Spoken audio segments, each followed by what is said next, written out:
Histología, Fundación Universitaria Agraria de Colombia, 26 de mayo 2020. Vamos a hablar acerca de la histología del riñón, quienes presentan Mancera Pedro Mentivel Socaren. Como definición, tenemos que los riñones son un órgano par de color pardo rojizo que se hallan en la parte posterior del peritoneo, a ambos lados de la columna vertebral. Tienen forma de alubia con una superficie lisa que presenta una profunda depresión en su borde interno denominado ilio renal. A su vez, miden de 10 a 12 centímetros de longitud, de 5 a 7 centímetros de ancho y 3 centímetros de espesor. Como función principal del riñón, tenemos que este es el encargado de la formación de la orina que se elabora filtrando el plasma en la nefrona. Elimina sustancias, ya sea excretándolas a la orina o reabsorbiéndolas a la sangre. A su vez, cumple 6 funciones principales. La primera es la excreción de sustancias de desecho. La segunda es la regulación del equilibrio hídrico y electrolítico por medio de la hormona antidiurética y de la aldosterona. Como tercero, es el encargado de la regulación de la presión arterial mediante la excreción de sodio y agua y mediante la secreción de sustancias vasoactivas como la renina. Como cuarto, es el encargado del equilibrio ácido básico mediante la eliminación de hidrogeniones y la reabsorción de bicarbonato. Como quinto, tenemos que es el encargado de la función metabólica por la diseminación y la descarbonización de aminoácidos y la gluconeogénesis. Como sexto, es el encargado de la función endocrina debido a que se sintetiza la hormona eritropoyética. Como estructura general del riñón, encontramos que si esta la observamos en una sección sagital, vamos a encontrar dos partes. La más externa, llamada corteza, es de color rojizo parduzco y su aspecto granuloso. La más interna, llamada médula, de color más pálido y de aspecto estriado. Esta a su vez está dividida en dos partes, la médula externa la más próxima a la corteza y la médula interna la más alejada de la corteza. Compuesta por la corteza renal, esta se sitúa inmediatamente debajo de la cápsula y no forma una capa longitudinalmente separada de la médula, sino que sufren proyecciones hacia la médula que se denominan columnas renales o de Bertin. Cabe aclarar que la médula renal está formada por unidades de aspecto cónico, con la base dirigida hacia la corteza y el vértice dirigido hacia el ilio, que son las pirámides renales. Cada pirámide medular, junto con la corteza renal, asociadas forman un lódulo renal, por lo tanto, el riñón es multilobulado. El vértice de cada pirámide forma una papila renal que se sitúa dentro de un cáliz menor. La unión de varios cálices menores forman un cáliz mayor. Los cálices mayores se reúnen para formar una estructura con forma de embudo, a lo que se le llama la pelvis renal, en donde se recoge la orina. La pelvis renal constituye la región superior del uréter, que transporta la orina hasta la vejiga urinaria donde se acumula hasta su vaciamiento. Por último, vamos a señalar el ilio renal, por donde entran diversas estructuras al riñón, entre ellas la arteria y la vena renal. Bueno, yo les hablaré sobre las partes histológicas del riñón. El riñón en su superficie está cubierto por una cápsula que es tejido conectivo desirregular. La cápsula está compuesta por dos capas. La capa externa, que es la que ustedes pueden ver acá en la parte superior de la imagen con un color morado un poco más oscuro, está compuesta por fibroblastos y fibras de colágeno. Y la capa interna, que es la que ustedes pueden ver acá con un color morado un poco más pálido, y está compuesta por miofibroblastos. En esta placa nos permite observar la estructura del riñón, que está dividida en dos regiones. Tenemos una corteza y una médula. La corteza la podemos identificar porque es esta parte más externa y tiene un color pardo rojizo. Y la médula la podemos identificar porque es esta parte más interna y tiene un color un poco más pálido. La corteza renal.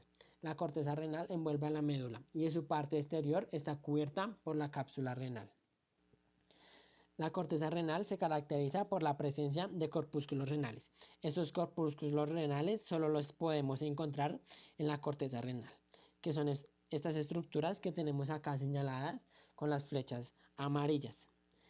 Y por la presencia de túbulos asociados, que pueden ser túbulos contorneados proximales o distales, que son estas estructuras que tenemos acá señaladas con el cuadro rojo. También vamos a encontrar una serie de túbulos que se van a organizar para pasar de la corteza a la médula, que son estas estructuras que tenemos acá señaladas con la flecha morada y se llaman rayos medulares. Hay que tener en cuenta que la principal característica de la corteza renal es la presencia de corpúsculos renales, los cuales constituyen el segmento inicial de la nefrona. Ahora les voy a hablar sobre los túbulos. Los túbulos forman el laberinto. El túbulo contorneado proximal se origina en el poro urinario de la cápsula, sigue un trayecto muy tortuoso y luego entra en el rayo medular para continuar como un túbulo recto proximal. Este es el sitio inicial y principal de la reabsorción de agua, aminoácidos, monosacáridos y polipéptidos, y también recibe el ultrafiltrado del espacio urinario de la cápsula de Bowman. El túbulo recto proximal es una rama ascendente gruesa del asa de Henle. Sus células no son especializadas en la absorción. También se reviste en cepillo, pero es menos desarrollado. Sus prolongaciones vasolaterales y laterales son más escasas y menos complejas, y tiene una menor cantidad de lisosomas. Los túbulos colectores. Los túbulos colectores empiezan a la altura del laberinto cortical y luego siguen hacia la médula, donde se unen con conductos colectores. Los conductos colectores se dividen en corticales y medulares. Los medulares continúan su trayecto hacia el vértice de la pirámide, donde confluyen en conductos colectores más grandes. La médula. La médula es la parte más interna del riñón en la cual se produce la orina. Contiene millones de nefronas. En comparación con el fluido que pasa por los túbulos renales, la médula tiene una concentración hipertónica, lo que le permite la reabsorción de agua. La médula se caracteriza por tener una red capilar especial, que son los vasos rectos, que los podemos ver acá señalados con las flechas moradas. Y en esta imagen los podemos ver acá en este cuadro. Bueno, la médula forma pirámides renales o medulares. Cada pirámide corresponde a un lóbulo. Y finalmente les hablaré sobre los lobulillos renales. Los lobulillos renales son el área que se encuentra entre dos arteriolas aferentes, o también se pueden llamar arteriolas lobuladas. Y para terminar, les voy a hablar acerca de la parte funcional del riñón, que esta la constituye la nefrona. Cabe aclarar que la principal función del riñón es la producción de la orina, donde la llevan a cabo miles de nefronas. La nefrona es la unidad funcional del riñón y determina la estructura básica de este. En un riñón aproximadamente hay entre 1,5 millones de nefronas. Anatómicamente, la nefrona está constituida por un túbulo proximal, una cápsula de Bowman, un glomérulo, un túbulo distal, una asa de Henle y un túbulo colector. A su vez, la nefrona está organizada en dos partes, el corpúsculo renal y el sistema de túbulos. El corpúsculo renal está encargado de realizar la primera filtración de la sangre. Está formado por un glomérulo renal, que es un entramado más o menos esférico de capilares sanguíneos. Este endotelio es perforado, es decir, posee aberturas que permiten al plasma sanguíneo atravesarlo libremente y ser filtrado por la membrana basal y las prolongaciones celulares de los podocitos. Entre los capilares están las denominadas células marginales, con funciones como la fagocitosis, sostén o secreción. La sangre entra al glomérulo a través de una arteria aferente y la abandona mediante una arteria eferente. Ambas arteriolas entran en contacto con el glomérulo por un punto denominado polo vascular. Por el polo vascular pasa la porción recta del túbulo distal de la nefrona. Algunas de sus células forman una especialización denominada mácula densa. Son células más altas y con núcleos más compactos que la del resto del túbulo. La mácula densa, junto con otras células musculares lisas asociadas, forman el complejo yuxtaglomerular, importante para la regulación de la presión y composición sanguínea, puesto que activan el sistema renina-angiotensina-aldosterona. Bien, Rodeando el glomérulo se encuentra una estructura en forma de copa formada por un tejido epitelial denominado cápsula de Bowman o cápsula renal.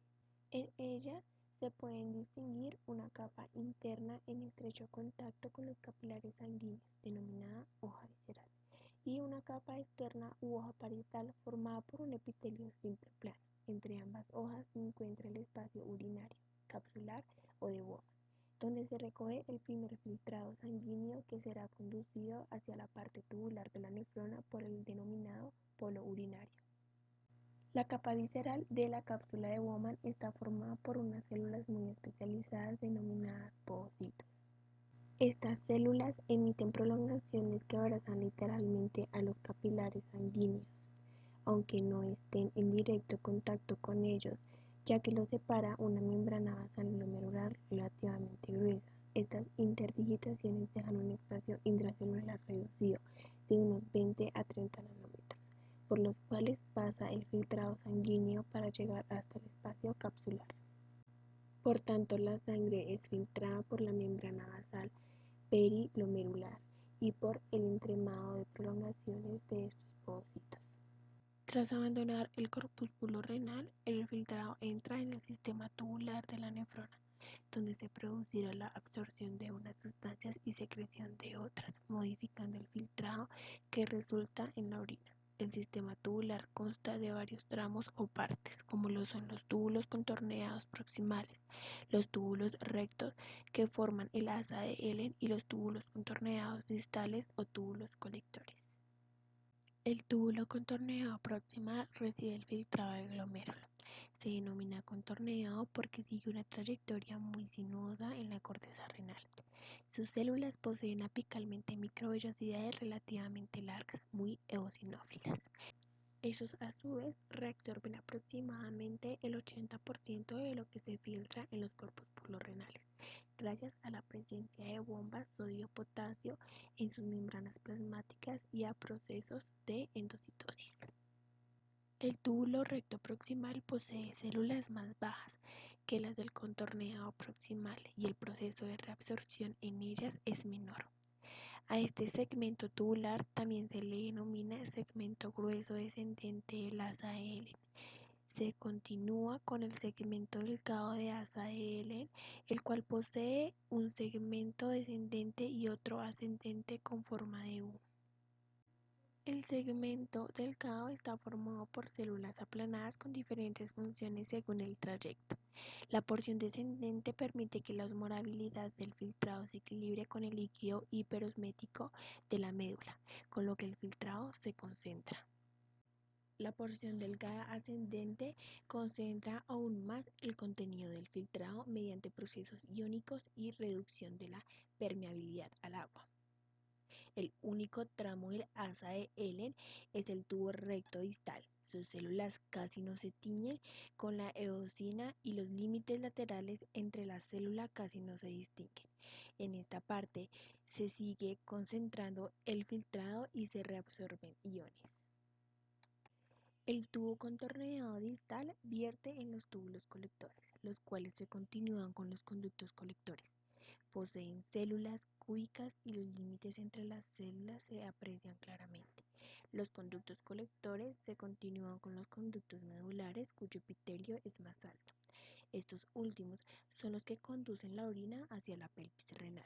Se pueden distinguir dos tipos de células en los túbulos y conductos, unas claras y otras oscuras, estas últimas con multitud de mitocondrias. Dedicado al profesor Gerson Vázquez. Muchas gracias por la atención prestada.